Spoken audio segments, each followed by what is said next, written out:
Bonjour, nous continuons dans le cadre de notre dialogue avec l'athéisme de répondre à la chaîne se nommant « Un irréductible athée ».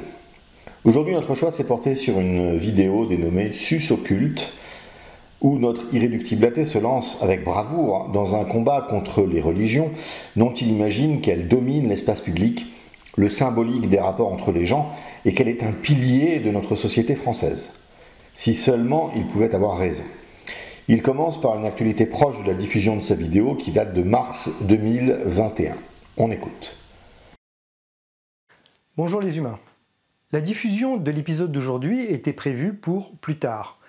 Mais les dernières actualités en relation avec la religion étant la parfaite illustration de ce que j'y explique, j'ai décidé d'en avancer la réalisation et la sortie. Alors, au cas où vous n'en auriez pas entendu parler, je vais rappeler de quoi il s'agit. D'abord, il y a cette déclaration du pape confirmant que l'Église se refusait à bénir l'union de couples de personnes de même sexe, l'homosexualité étant un péché. À la question « L'Église dispose-t-elle du pouvoir de bénir les unions de personnes du même sexe ?», l'institution du Vatican chargée de dire et de préserver le dogme catholique, qui s'appelle la Congrégation pour la doctrine de la foi, a répondu non. Alors, pour remettre les choses en perspective, la Congrégation pour la doctrine de la foi, c'est le petit nom moderne d'un truc qui pendant des siècles s'est appelé l'Inquisition.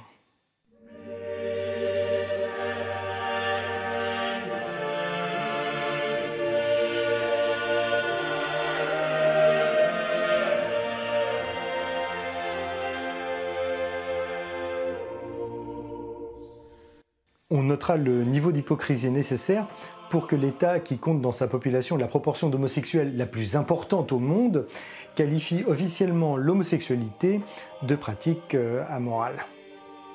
À ceux qui voudraient évaluer le niveau de tartufferie du Vatican et du pape sur le sujet, je conseille de lire ce livre qui révèle ce secret de Polichinelle et le niveau de turpitude des membres les plus éminents de la curie romaine. Cette déclaration illustre que l'homophobie patente de l'Église catholique n'a rien à envier à celle des deux autres monothéismes abrahamiques, ainsi qu'à celle de toutes les sectes qui en sont issues.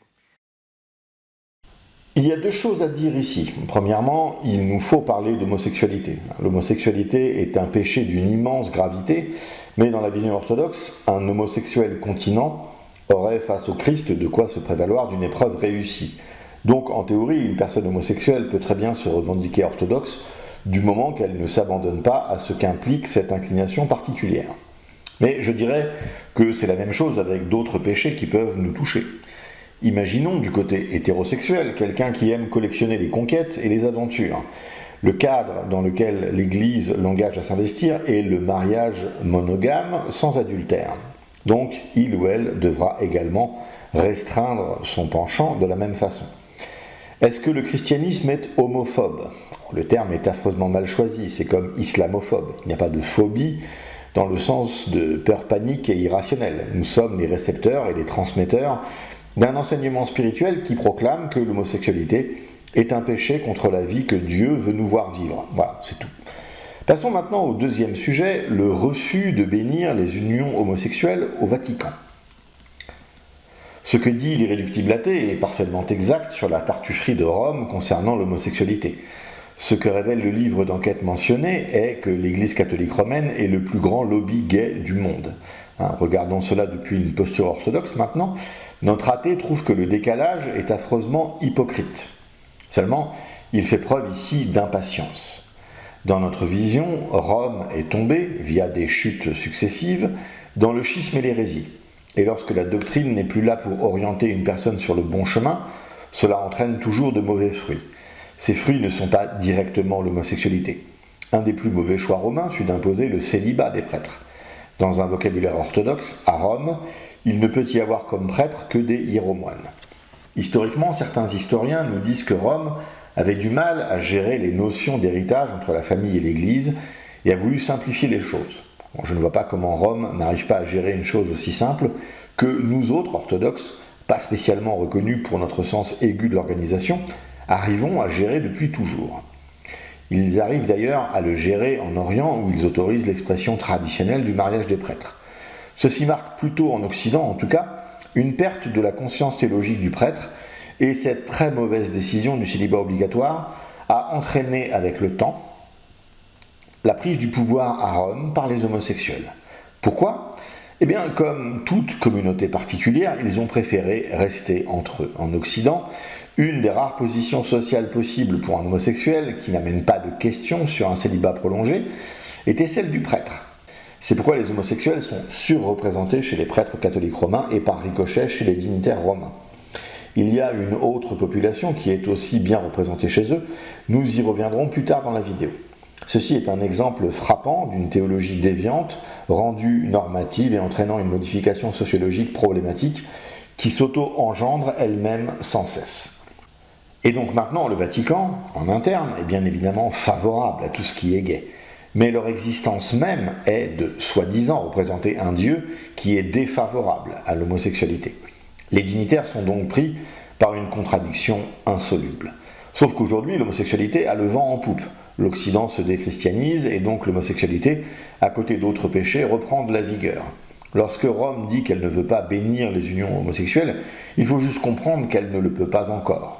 Il faut que ce que les sociologues appellent la fenêtre d'Overton se déplace. Cette fenêtre représente ce qui est acceptable pour une population. Rome a besoin que la fenêtre d'Overton de ses ouailles se déplace. La base conciliaire biberonnée à la modernité est déjà pour le mariage homosexuel. Il faut juste attendre un peu que Léon XIV réussisse à marginaliser complètement son aile droite, ce que François n'a pas eu le temps de faire, et vous aurez des bénédictions d'unions homosexuelles, rassurez-vous mon cher ami athée. Puis dans une génération, vous aurez carrément des liturgies de mariage. D'abord dans le mois des fiertés homosexuelles, puis toute l'année au nom de la Sainte Trinité, amour, égalité, tolérance, soyez patients. Mais cette haine de l'homosexualité s'inscrit bien sûr dans la tradition religieuse multimillénaire de répression généralisée et systématique de la sexualité humaine. Les dégâts psychologiques et matériels de cette obsession maladive de contrôle des pulsions naturelles trouvent son illustration dramatique dans la tuerie qui vient d'avoir lieu aux États-Unis. Le 16 mars dernier, Robert Aaron Lang, 21 ans, fils de pasteur évangélique, est entré dans plusieurs salons de massage érotique tenus par des membres de la communauté asiatique. Il y a ouvert le feu et y a fait 8 morts. Et pourquoi a-t-il fait cela ? Eh bien, selon ses déclarations, ce n'est pas par racisme, mais parce qu'il voulait supprimer la source de tentation de l'addiction sexuelle dont il se croyait victime. Bien évidemment, tous ses copains de classe le décrivent comme super gentil et super chrétien, comme si le fait d'être super croyant était le signe d'une moralité supérieure. Mais, me direz-vous, pourquoi pensait-il être un sexe addict ? Eh bien, quand on connaît un peu ce qui se dit sur ce sujet dans les communautés évangéliques états-uniennes, c'est assez facile à imaginer. Le sexe hors mariage est totalement prohibé. Et si par hasard un garçon trébuche, c'est toujours la faute de la tentatrice avec qui il a fauté. Messaline, Jézabel, tout ça. Sur ce, je vous laisse maintenant établir par vous-même le rapport entre ces derniers événements et ce nouvel épisode écrit en forme d'éditorial. Ciao.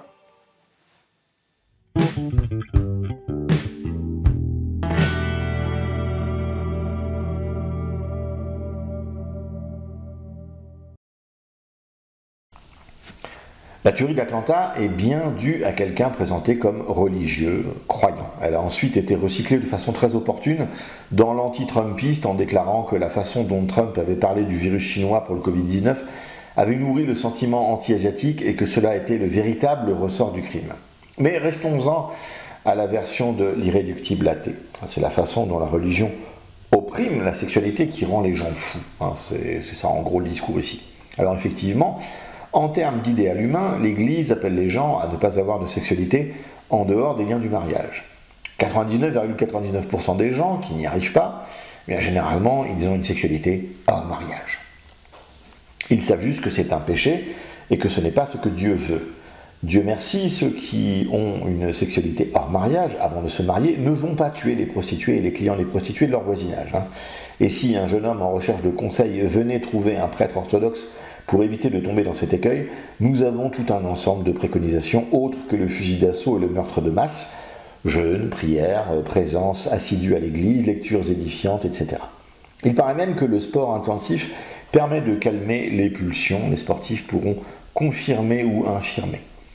Le caractère d'aberration statistique que représente ce jeune homme, parmi tous les meurtriers de fusillade aux USA, devrait, très cher irréductible-athée, t'encourager à voir la proportion de croyants pratiquants qui font ce genre d'horreur et la proportion de gens qui sont en dehors de toute démarche spirituelle. Salut les humains. Très souvent, on me demande quel est le but poursuivi avec cette chaîne YouTube. Et puis, surtout, pourquoi est-ce que je parle tant de Dieu et de religion si je n'y crois pas? Au fond, qu'est-ce que ça peut bien me faire si des gens ont la foi? La question est légitime. On ne prend pas le risque de s'exposer ainsi à l'opinion publique sur un sujet aussi délicat, pour ne pas dire casse-gueule, sans avoir de bonnes raisons de le faire. Des raisons, j'en ai plusieurs, dont chacune pourrait suffire à justifier mon engagement, mais aussi faire l'objet, par exemple, d'une vidéo. Et ça se fera d'ailleurs. Mais pas pour le moment. Je vais donc ici m'astreindre à faire court et synthétique. Dans la société où je vis, dont je suis citoyen, le fait religieux ne peut être ignoré. C'est un peu comme la pub, pas moyen d'y échapper. Au mieux, c'est un cardinal puceau qui donne son avis sur la façon d'élever les enfants. Au pire, ce sont des mecs qui défouraillent à la calache l'équipe de rédaction d'un journal satirique, ou des gens, au hasard, sur des terrasses de café ou dans une salle de spectacle. Il se trouve que la religion, dans son fonctionnement interne et externe, promeut un certain nombre de comportements individuels et collectifs dont j'estime les effets directement ou indirectement dommageables pour moi ou pour mon entourage plus ou moins élargi. Les deux allusions faites ici concernent la religion de tolérance, de paix et d'amour qu'est l'islam, et chacun sait combien cette religion est tolérante, bonne et porteuse de paix sur terre. Alors effectivement, des musulmans ont tué des caricaturistes sans talent de façon abjecte. Et d'autres musulmans, décidément, ont tué des gens qui allaient écouter un groupe de rock au Bataclan ou qui buvaient des cafés en terrasse entre amis. Et donc, parce que l'islam est une religion qui empoisonne le monde depuis son apparition, l'irréductible-athée monte une chaîne contre toutes les religions. La démarche est bizarre. C'est comme si en entendant un mauvais groupe de musique, on souhaitait interdire en même temps toutes sortes d'expressions musicales. Quelle démarche étonnante. Mais peut-être, par la suite, allons-nous entendre des arguments qui nous concernent, nous aussi, les disciples du ressuscité. Peut-être l'irréductible-athée fait-il une jonction entre le taré américain et les musulmans du Bataclan. En ce cas, il faut qu'ils comprennent une chose absolument fondamentale. Jésus condamne ce que l'Américain a fait. Mahomet applaudit ce que les terroristes musulmans ont fait. On le sait depuis longtemps, les deux mamelles auxquelles se nourrissent principalement les religions sont l'ignorance et la superstition. Or, il se trouve que je ne veux pas vivre dans une société essentiellement composée d'individus incultes scientifiquement, conditionnés à ne jamais remettre l'autorité en question, dénués de tout esprit critique, incapables de résoudre le moindre conflit autrement que par la violence et ou la confrontation physique, frustrés sexuellement, ayant des opinions misogynes, homophobes, racistes et j'en passe.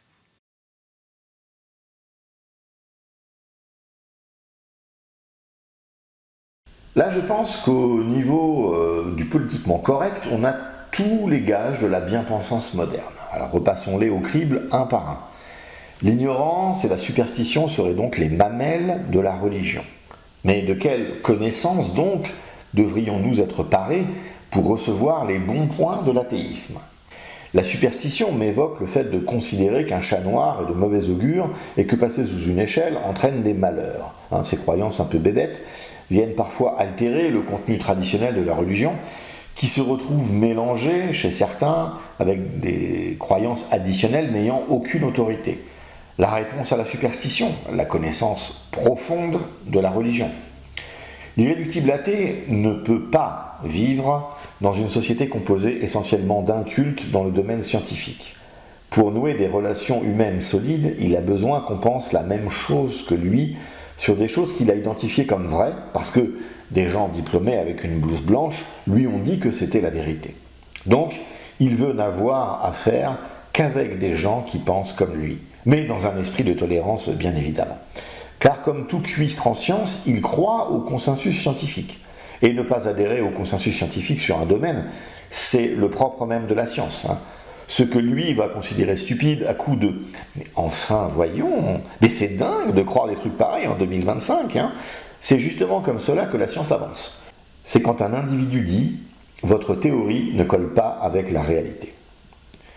L'irréductible athée veut des concitoyens qui remettent l'autorité en question, mais pas celle de la science toute puissante, bien évidemment.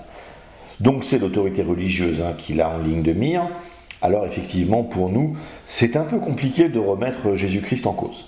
Mais on peut toujours discuter tel ou tel point dans le cadre d'une discussion théorique, bien entendu. Dites-moi quel est le point de doctrine qui vous ennuie, qu'on puisse en discuter. Pour l'esprit critique, comme je vous le disais, mon cher ami athée, dans une démarche religieuse chrétienne, eh bien, on se compare au Christ. Et fatalement, le bilan n'est pas glorieux. On doute d'être un disciple sérieux, mais vous ne faites probablement pas référence à cela.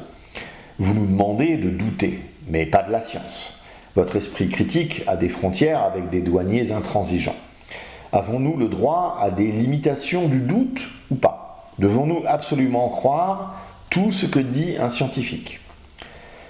La confrontation physique et la violence sont des options pour toute personne quand le reste des possibilités est épuisé. Effectivement, un chrétien orthodoxe, normalement constitué, va user de violence pour défendre sa vie ou la vie de ses proches s'il ne peut pas faire autrement. Mais un orthodoxe correctement catéchisé ne va pas venir te voir et user de violence contre toi par rapport à toutes les absurdités que tu professes sur ta chaîne. Personnellement, quand je t'écoute, soit ça me fait rigoler, soit cela me navre. Tu sais que les deux gros écueils que tu risques, c'est soit de te prendre le rayon paralysant et de te faire traiter d'antisémite, parce que tu auras critiqué la religion juive pharisienne avec trop de mordants. Là, ta chaîne saute, et tu te retrouves avec les bannis de la malpensance. Attention, un dérapage est si vite arrivé. Second écueil possible, l'égorgement musulman, pour devenir une sorte de Samuel Paty de l'athéisme sur YouTube. Je te recommande donc de plutôt taper sur les chrétiens, c'est plus sûr. Nous critiquer les tendances, c'est bien vu. Tu peux dire que c'est de l'art et dépasser les bornes. Tu peux plonger un crucifix dans l'urine et quand même espérer rencontrer le pape à Rome. Mais il est très très probable qu'aucun chrétien ne va se sentir investi d'une mission divine pour venir te casser la gueule lorsque tu exerces ce que tu considères être un droit au blasphème. La frustration sexuelle évoquée ici est la deuxième mention de la sexualité dans la vidéo. La religion empêcherait l'épanouissement naturel de la sexualité. Mais il faudrait ici qu'on nous décrive de quelle sexualité il s'agit. La mention à venir de l'homophobie nous montre que c'est une sexualité qui englobe hétérosexualité et homosexualité. Est-ce que, comme en faisaient la promotion certains journaux comme Libération de l'année 70, comme certains hommes politiques ou certains psychanalystes, cette sexualité doit inclure les enfants? Pour l'islam, Mahomet étant un exemple, vu qu'il a épousé une fillette de 6 ans et qu'il a consommé à 9 ans, la réponse est oui. La sexualité est un terme trop large, trop générique pour que nous puissions vraiment débattre dessus. Est-ce que la liberté sexuelle que vous évoquez, mon cher irréductible athée, accepte, tolère ou mieux, embrasse et accompagne les jeunes garçons et filles qui vivent mal leur puberté à recourir à la chirurgie pour carrément changer de sexe? Nous voudrions des précisions sur tout cela. Pour ce qui est de l'homophobie, j'ai dit combien le terme était piégé. L'homosexualité est une abomination, dit l'Écriture. Les homosexuels non continents finissent en enfer. Nous trouvons qu'il est bon de le leur rappeler, afin que ce choix existentiel se fasse en connaissance de cause. Ensuite, chacun se détermine librement en connaissance de cause. L'orthodoxie considère que la personne humaine ne se définit pas par sa sexualité en premier lieu. Chez un homosexuel, nous ne voyons pas en premier lieu un homosexuel. Et nous encourageons chaque homosexuel à prendre conscience que cette vision autocentrée sur la sexualité comme identité fondamentale est une impasse et une erreur. Les LGBT qui veulent se définir par leur orientation sexuelle se diminuent en faisant de la sorte. Nous verrons peut-être dans d'autres vidéos où l'irréductible athée nous partage sa lecture très particulière et très personnelle des Écritures, que la misogynie qu'il perçoit, et surtout dans sa lecture à lui. En Christ, il n'y a plus ni homme ni femme, tout ça est loin derrière nous. Après que l'islam traite la femme comme un utérus sur pattes, c'est un fait. Mais je ne suis pas comptable des absurdités de l'hérésie mahométane. Le christianisme enseigne que tous les hommes sont frères en Adam. Je ne vois pas trop le caractère raciste de notre doctrine. Pour être très honnête, je crois que cela n'existe dans aucune religion, à part peut-être dans l'islam, qui collectionne tous les défauts possibles et imaginables, mais je ne les connais pas toutes. Ce n'est pas un homme de foi qui a dit « Il est du devoir des races supérieures de civiliser les races inférieures ». C'est Jules Ferry, le père de l'école publique française, franc-maçon notoire. En quoi nous mélangez-vous avec ce triste cire ? Je ne veux pas que des enfants meurent par défaut de vaccination ou de transfusion sanguine, parce que cela entre en contradiction avec les croyances de leurs parents. Je ne veux pas que des jeunes se fassent agresser ou se suicident parce qu'ils sont homosexuels et que Dieu prétend que c'est une abomination. Je ne veux pas que des adolescentes soient obligées de renoncer à faire des études parce qu'on les a mariées sans leur consentement ou parce qu'elles doivent élever un enfant non désiré au motif que leurs parents considèrent qu'une IVG est un meurtre. Je ne veux pas que des personnes meurent d'un cancer traitable parce qu'au lieu de suivre la chimiothérapie qui les aurait sauvées, elles se sont contentées de faire un pèlerinage, une retraite spirituelle, une séance d'exorcisme ou de guérison.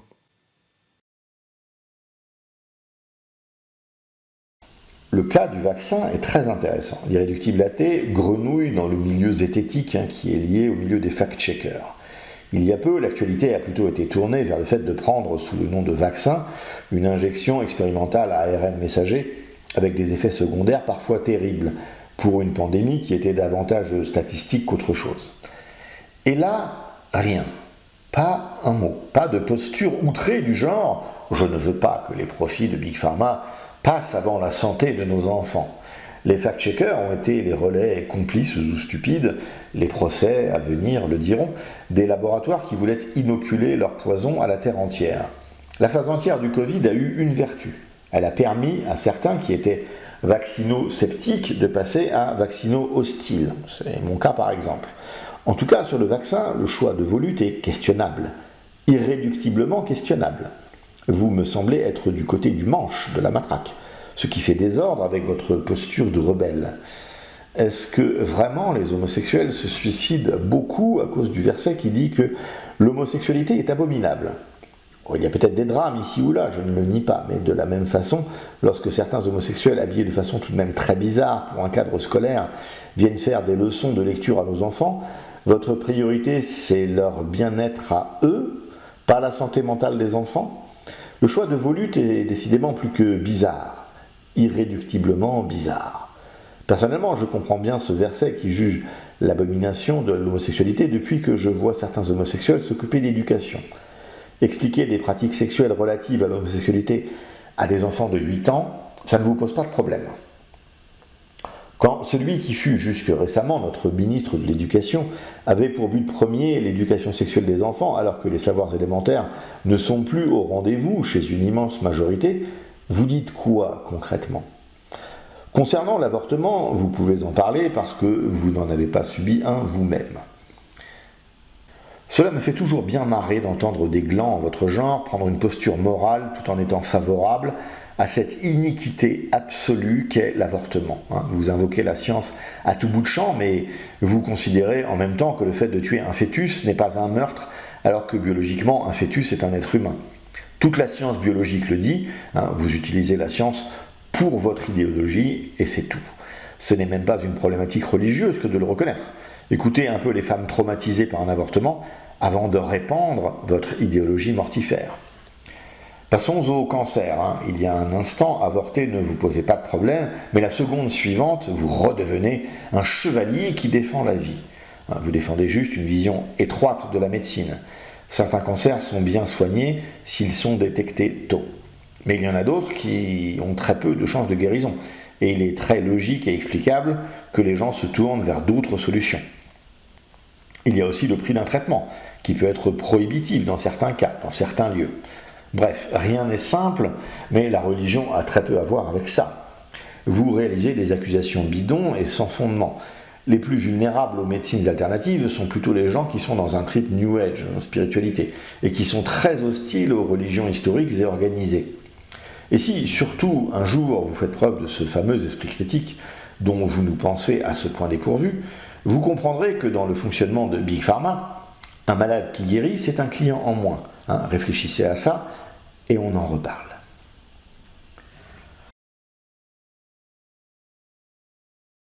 Il y a objectivement une corrélation directe et inversement proportionnelle entre le niveau de religiosité d'une société et la qualité de vie de sa population.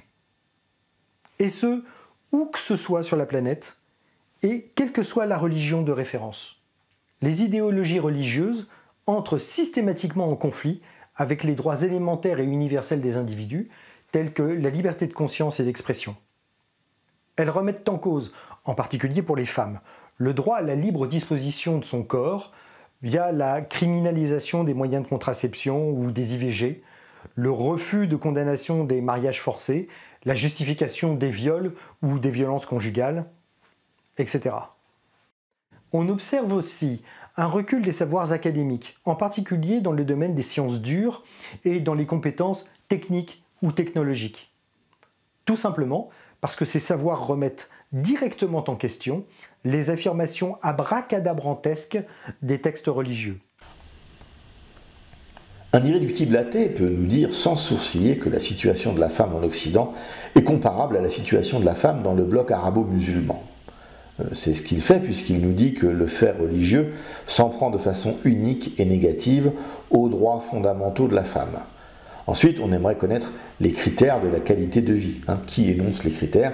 Qui fait les mesures? Ceux qui ont fait les stats du Covid? Ceux qui soutiennent le réchauffement climatique? Il est bien connu qu'être une femme à Paris est aussi difficile que d'être une femme en Afghanistan. C'est une évidence pour tout le monde. Ce manque criant de nuances est une position abracadabrantesque. Vous pouvez ressortir le mantra du « son corps lui appartient ». Le bébé qui grandit dans son ventre n'est pas son corps, il a un autre code ADN. Le premier droit de la femme, c'est de ne pas être avortée. Mais ça, l'irréductible athée passe bien vite dessus, il glisse tout en douceur sur le problème éthique et philosophique que cela pose. Pour les savoirs fondamentaux, si vous voulez nous faire avaler la théorie de l'évolution, effectivement, je vous souhaite bien du courage, c'est un conte de fées. Et comme tout conte de fées, il a juste remplacé le traditionnel « il était une fois » par il y a des millions d'années de cela. Ensuite se pose le problème de la cohabitation avec ces idéologies, car par définition, toutes les religions sont sectaires. En effet, pour leurs adeptes, le monde se divise forcément en deux catégories d'humains. Ceux qui prient comme eux, qu'ils qualifient de manière performative de frères ou de sœurs, et tous les autres, souvent considérés comme inférieurs, menaçants, dangereux, vicieux, corrupteurs, enfin bref, comme les agents du mal et de Satan.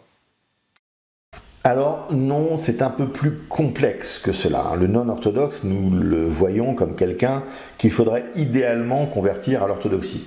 Mais pas par un baptême forcé à la Charlemagne, on sait que ça ne marche pas. Et c'est interdit par le droit canon de l'Église. Ce que nous voulons, c'est convaincre de la vérité de l'Évangile. Nous voulons témoigner que le troisième jour, le tombeau était vide. On ne réussira pas avec tout le monde, nous en sommes bien conscients. Ensuite, s'il y a quelqu'un qui a une vision du monde bien binaire en deux catégories, avec les uns au bon endroit et les autres dangereux, eh bien c'est aussi l'irréductible athée. Depuis le début de cette vidéo, qu'avons-nous? D'un côté, l'athée, créature lumineuse, ouverte à la science, au dialogue, à la modernité, bien dans son époque, tolérant. Et de l'autre, le religieux, une créature où la stupidité le dispute à la méchanceté, un être rustre, qui s'entête à suivre des histoires stupides alors que tout démontre le contraire, un être rendu dysfonctionnel et potentiellement dangereux par ses choix idiots. Mais le tout avec de la nuance, bien évidemment. La conséquence inévitable de l'ingérence des religions dans la vie publique ou politique, c'est l'amplification de leur influence et à terme, la fragmentation de la société en diverses communautés concurrentes et antagonistes. Elles auto-alimentent aussi leur défiance envers les institutions, chacune étant persuadée d'être l'unique victime de discrimination et d'injustice spécifiques de la part de l'État. En réaction à cette paranoïa, elles cherchent alors à conquérir le pouvoir afin d'imposer leur mode de vie au reste de la société, à leurs yeux seuls capables de garantir la justice et la paix sociale, évidemment. Or, ce processus finit toujours mal. Et je ne veux pas de la libanisation de la France. Même si l'on peut arguer que cela sera sans doute plus difficile à atteindre car il est un fait social non négligeable. C'est que plus de 60% de Français estiment n'appartenir à aucune religion. Chose que nos hommes politiques semblent avoir un peu perdu de vue quand on les voit draguer les électorats confessionnels pour faire pencher la balance en leur faveur à l'occasion d'un vote. La libanisation de la société française est un vrai risque, mais ce n'est pas dû au fait religieux. Celui-ci est une circonstance aggravante d'une vérité anthropologique démontrée par l'histoire. Les sociétés multiculturelles sont des sociétés multiconflictuelles. On peut le regretter, mais c'est comme ça. Certains choix économiques français ont ainsi amené en France tout un ensemble de gens dont la religion n'est pas la religion catholique romaine, religion historiquement majoritaire, mais en phase d'effondrement. Aujourd'hui, 60% de la société est athée, dites-vous, et je pense que c'est encore plus avancé que cela. Il y a le concept du sociologue démographe Emmanuel Todd qui est très intéressant, les catholiques zombies. Il case là-dedans tous ceux qui ont un substrat chrétien mais qui sortent du surnaturel, voilà, pour faire court. Ce sont tous les gens qui gardent de façon lointaine les principes moraux chrétiens. Il est difficile de dire de quoi demain sera fait, mais une guerre de religion est un des scénarios les moins probables. Il est probable que nous ayons des affrontements ethniques exacerbés par des confessions religieuses rivales. Une des grandes inconnues concerne l'islam en France. Est-ce que la grande lessiveuse athée maçonnique va détruire l'islam comme elle a détruit le catholicisme romain, ou bien l'islam va tenir fermement sur sa doctrine et s'imposer comme la religion majoritaire du pays d'ici une génération? C'est une guerre des utérus qui ne dit pas son nom, mais qui peut alors conduire à ce que vous redoutez. Mais le paradoxe est que vous n'aurez plus les catholiques comme bouclier pour vous protéger des musulmans. D'une certaine façon, vous l'aurez bien mérité.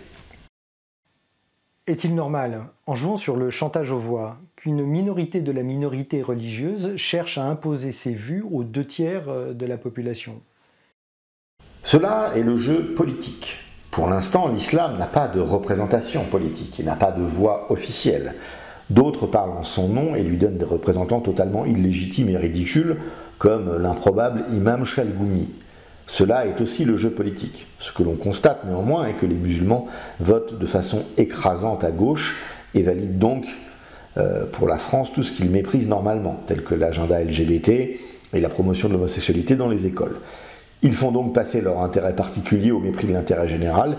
Ils peuvent donc légitimement être vus comme une source de décadence, comme l'athéisme.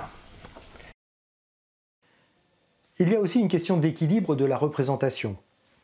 Il n'existe aucune chaîne de télévision ou d'émission spécialement consacrée à l'athéisme, alors que celles consacrées à la religion sont pléthores. De plus, les médias généralistes se font systématiquement l'écho des positions et déclarations des différents chefs religieux sur d'importantes questions de société, alors que l'on n'entend jamais, sur ces mêmes problématiques, une parole officiellement athée, c'est-à-dire un positionnement moral qui ne soit pas issu d'un absolu transcendantal, mais de la philosophie humaniste. On observe le même déséquilibre sur les réseaux sociaux et sur Internet. En termes de nombre et de moyens financiers, la différence est énorme entre les diverses religions et les athées, non-croyants ou libres-penseurs. Dire qu'il n'y a rien pour l'athéisme est une vaste blague. Déjà, il y a les libres penseurs et les francs-maçons qui ont une émission sur Radio France. Alors effectivement, elle ne dure pas aussi longtemps que la somme des émissions religieuses du dimanche matin. Mais la religion n'a pas grand-chose non plus. Chaque religion est obligée de composer avec les autres sur ce créneau du dimanche matin. Toutes les émissions qui distillent les mensonges scientifiques sur l'évolution ou le Big Bang sont tout de même normalement à classer dans l'athéisme. Tout ce qui participe à mentir, manipuler et saper le récit de la création vient logiquement grossir vos statistiques. Ensuite, sur les réseaux sociaux, eh bien, cela dépend de votre force de travail et de conviction. Au moins, vous, votre chaîne a le mérite d'exister et on voit qu'il y a du travail derrière. On a vu récemment, avec le fonds Samuel Paty, que les acteurs censés lutter contre l'extrémisme religieux étaient surtout compétents pour encaisser l'argent public. Votre camp est surtout actif sur la zézétique, je dirais, car la zézétique est bien évidemment athée. Donc vous pouvez difficilement vous lamenter de ne pas exister sur les réseaux sociaux. Donc le but de ma démarche est simple. Rétablir l'équilibre. Combattre de mon mieux la diffusion par les religieux de leurs idées malsaines et ainsi réduire l'influence néfaste des religions sur la société dans laquelle je vis et par extension sur le destin de l'humanité. Oui, je sais. C'est un peu ambitieux, mais bon, j'y suis resté simple. L'irréductible athée voit donc la religion comme quelque chose de toxique à l'intérieur des sociétés. Grand bien lui fasse. Il trouve ici une réponse possible à ses positions. Au début de la vidéo, il était évoqué comment le tribunal de l'Inquisition avait évolué en la congrégation de la doctrine de la foi. Et donc il semblerait que l'irréductible athée a l'impression de lutter contre l'Inquisition moderne. Et c'est là où l'on sombre dans le pathétique. C'est presque aussi ridicule que la lutte antifasciste alors qu'il n'y a pas de danger fasciste. Une lutte est d'autant plus attractive qu'elle n'apporte pas de grands dangers. Lutter contre l'Inquisition lorsque celle-ci était toute puissante, cela aurait eu du panache, je veux bien le reconnaître. Mais lutter sur ce qu'elle est devenue aujourd'hui est juste grotesque. Et il n'y a rien de plus urgent, franchement. Je me fais donc un devoir ici d'exposer la malhonnêteté et la faiblesse de leurs arguments, leur illégitimité à se poser en moraliste et en donneur de leçons, et de démontrer les conséquences désastreuses pour toute société de l'application plus ou moins stricte de leur doctrine passéiste et inhumaine. Et même si, car ayant une vision tragique de l'histoire, je n'ai guère d'illusions sur ma capacité à peser sur le cours des choses, je ne peux me résoudre à laisser le champ libre aux pisse froids, aux directeurs de conscience et aux obsédés du culte, sans réagir. Et c'est donc ce que je fais en exerçant ici, autant que faire se peut, ma liberté de conscience et d'expression. L'irréductible athée croit que nos arguments sont faux. Nous avons 2000 ans d'expérience dans le fait de répondre à ce genre d'hurluberlu.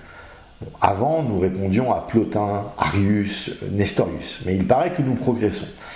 Maintenant, nous répondons à des oiseaux à qui des escrocs scientifiques ont fait abracadabra, tu descends du singe, et l'univers a 14 milliards d'années. Ensuite, quelqu'un de favorable à l'avortement, donc l'acte le plus inique qui puisse être, sur l'être le plus faible et le plus innocent qui puisse être, nous donne des leçons de morale. On dira un rappeur qui fait un commentaire sur une symphonie de Beethoven. C'est intéressant à observer et cela me fait immanquablement penser à la citation d'Audiard sur les cons. Les cons, ça ose tout, c'est même à ça qu'on les reconnaît. Nous serions pour lui des directeurs de conscience, mais lui n'en serait pas un, mais simplement quelqu'un qui exerce sa liberté de conscience, comme c'est pratique, comme c'est commode. Alors, si vous partagez ces idées, je vous invite à le faire savoir, d'abord en soutenant cette chaîne, en interagissant, en likant par exemple, ou en commentant les vidéos, et puis en vous abonnant, et enfin en partageant ces contenus sur vos réseaux sociaux divers et variés. Car, et c'est très important de se souvenir de ça, pour avoir de l'influence sur les réseaux, voire dans les médias, et peut-être un jour pouvoir peser dans le débat démocratique, par exemple pour faire pleinement respecter la liberté d'expression et de conscience, le nombre est la clé de tout. Alors, sans déconner, on compte sur vous.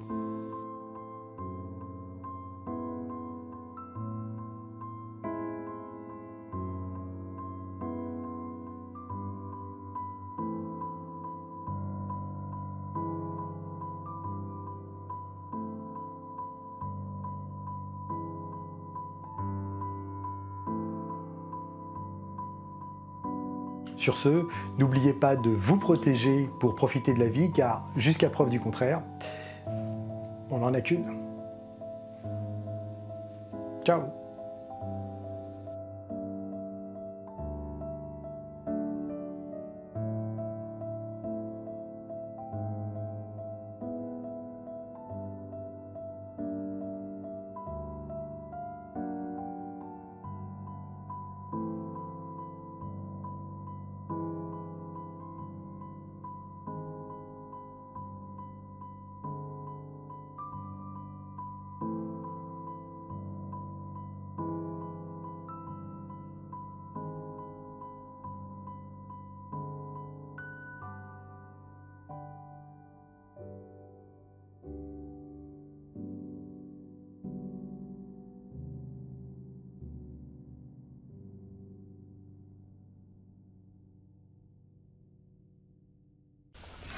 Le nombre compte pour peser dans le débat démocratique. La conclusion nous ramène vers le début de la vidéo.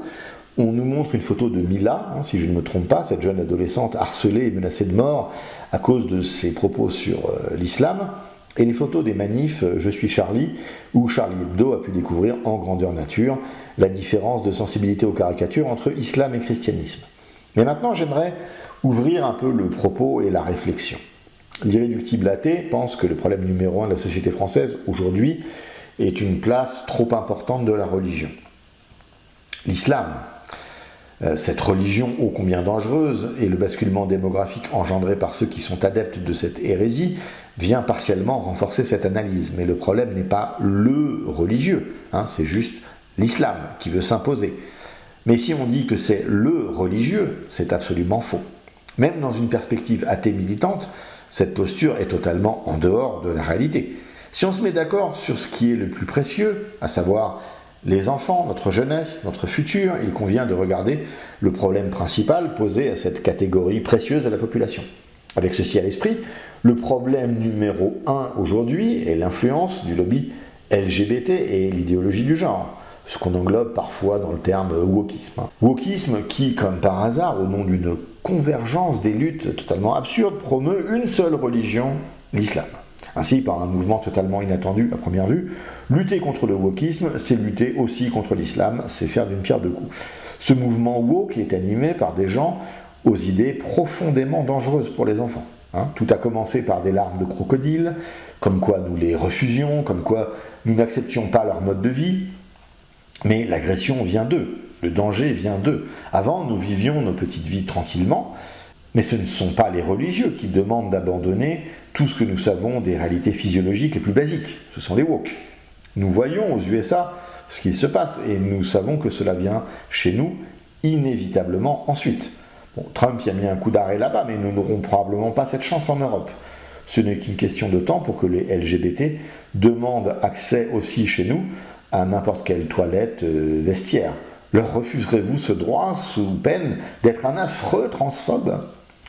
Ce n'est qu'une question de temps avant que des hommes habillés en femmes de façon obscène n'aient accès à nos écoles, aussi chez nous, de façon acceptée, pour parler à nos enfants. Ce n'est peut-être qu'une question de temps avant que la société entière se conforme à ce narcissisme infini de l'individu qui affirme ce qu'il est au mépris des réalités biologiques ou physiques. Ce n'est peut-être qu'une question de temps avant que des hommes remportent les compétitions de sport féminines de façon récurrente. Ce n'est peut-être qu'une question de temps avant que l'on impose même la façon de parler, qu'on nous impose les pronoms autorisés pour parler de quelqu'un en son absence. L'ego de ces gens est tellement démesuré qu'ils imposent des évolutions de la langue pour que cela se conforme à leur vision du monde. Ils nous ont imposé la tolérance pour pouvoir ensuite nous imposer la célébration. Cela ne s'arrêtera jamais, comme cela ne s'est jamais arrêté sur le Pacs, puis le mariage homo, puis l'adoption pour des couples homo, etc., etc. C'est sans fin. Les demandes ne s'arrêteront jamais. Les religieux sont les premiers à avoir vu clair dans ce jeu de dupes. Nous avons été traités de tous les noms, accusés de toutes les arrière-pensées. La vraie lutte à mener aujourd'hui est celle de la protection de l'enfant. La créature que tous devraient vouloir protéger au-delà de toutes les idéologies, de toutes les croyances, de toutes les idées. Cela devrait être le consensus absolu. En luttant contre les religieux comme vous le faites, vous êtes l'idiot utile d'un agenda terrible, et aujourd'hui cet agenda devrait être compris et combattu. Si vous ne le comprenez pas, vous êtes un idiot. Si vous ne le combattez pas, vous êtes un lâche. En dehors de l'islam, les religions sont plutôt protectrices de l'enfant.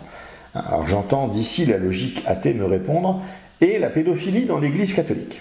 Eh bien, si l'Église catholique n'était pas le premier lobby gay du monde et un havre pour progressistes, tous ces crimes affreux n'auraient jamais eu lieu. Nous savons qu'aujourd'hui, le trafic sexuel et l'esclavage sexuel des enfants est une affreuse réalité, peut-être la chose la plus inique de notre monde. Mais vous, pour une raison que la raison ignore, vous vous prenez pour un Voltaire d'opérette. On dirait quelqu'un qui déteste les Anglais pendant que la France est en guerre contre l'Allemagne. Le niveau de ridicule de votre lutte devrait vous donner la nausée.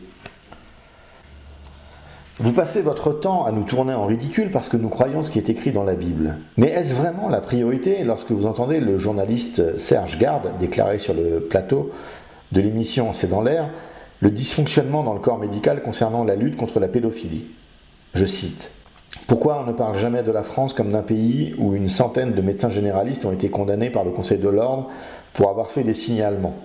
Le docteur Catherine Bonnet a été condamnée à 9 années d'interdiction d'exercice pour avoir fait un signalement. Et on ne parle jamais du Conseil de l'Ordre, on ne parle jamais des médecins. Et on s'interroge sur pourquoi il y a si peu de signalements. Dans l'affaire d'Outreau, il n'y a pas eu un signalement des médecins alors que les gosses étaient hospitalisés. Quand est-ce qu'on en parle? Et on devrait parler de nos sociétés du CAC 40, qui lorsqu'elles ont des filiales, notamment en Afrique, elles ne se privent pas d'organiser certains loisirs pour leurs cadres. Et je peux citer et donner des noms précis. Orange, France Télécom. Le journaliste qui l'interviewe lui demande s'il est conscient de la gravité de la déclaration. Serge Garde poursuit. Qu'il m'attaque en diffamation. Dans l'affaire Orange, le seul qui a été sanctionné par la direction d'Orange, ça a été le cadre de la maison qui a cherché à mettre de l'ordre et dénoncer les faits. Fin de citation. Et pourquoi rien ne sort? Peut-être parce que dans les années 70, il y avait eu une tribune pour défendre la pédophilie, une tribune dans le journal Le Monde, tribune signée par Louis Aragon, Jean-Paul Sartre, Simone de Beauvoir, André Glucksmann, Gilles Deleuze, Roland Barthes, Jack Lang, Bernard Kouchner. Cette tribune montre que les défenseurs de la chose sont nombreux et puissants. Ce n'est pas l'insignifiante assemblée des évêques de France. On se souvient tous des émotions relatées par Daniel Cohn-Bendit sur le plateau d'Apostrophe. Quant à la sexualité enfantine, je cite, « Vous savez, la sexualité d'un gosse, c'est absolument fantastique. » Voilà, combattre ça, irréductible ça c'est une belle lutte, ça c'est une lutte importante. C'est une lutte nécessaire. Et je le répète, tu auras bien évidemment envie de me répondre que l'Église n'est pas innocente de ce genre de turpitude. Sauf que l'Église catholique n'est pas l'Église. L'institution humaine, Église catholique au sens large, a été infiltrée par des prédateurs qui viennent fréquenter des lieux où l'on trouve facilement des enfants. Il faut les dénoncer et les combattre avec la même force. Et dans le cas hypothétique où cela arriverait dans ce qui est véritablement l'Église, si un évêque se tait ou veut couvrir un scandale, en ce qui nous concerne, il n'est plus digne de son épiscopat. Dans un jury populaire d'un pays ayant rétabli la peine de mort, je voterai sans sourciller pour mettre une balle dans la tête à ceux qui font ça ou qui laissent faire ça, fussent-ils clairs dans le christianisme. Certains ici pourront trouver le cheminement de ma pensée quelque peu confus. Je passe des LGBT au problème de pédocriminalité, et ceci constitue un amalgame plus que problématique. La pédocriminalité est une guerre cachée contre les enfants, l'agenda LGBT est une guerre ouverte contre les enfants. Les deux ont des conséquences terribles pour les enfants. Bien évidemment, les premiers sont infiniment plus dangereux que les seconds, mais les seconds sont un danger bien réel et statistiquement plus probable car imposé à tous. Irréductible athée, tu veux impacter le monde de façon positive et durable. Voilà la vraie lutte terrestre à mener. Tu peux choisir de lutter contre l'agenda LGBT ou, si vraiment ton courage est encore plus grand, contre la pédocriminalité. On pourra également me demander pourquoi est-ce que je veux à tout prix orienter Irréductible athée vers ces réalités sombres de notre monde. Eh bien parce que s'il n'arrive pas à voir Dieu chez ceux qui le prient, peut-être verra-t-il le diable chez ceux qui le servent. En effet, s'il travaille sérieusement le sujet, en tout cas avec un peu plus de talent que la religion, où franchement il n'est pas doué, alors il verra que parmi ces trafiquants d'enfants, il y a une divinité qui est servie et adorée. Et ce n'est pas Dieu. Bienvenue dans les catacombes.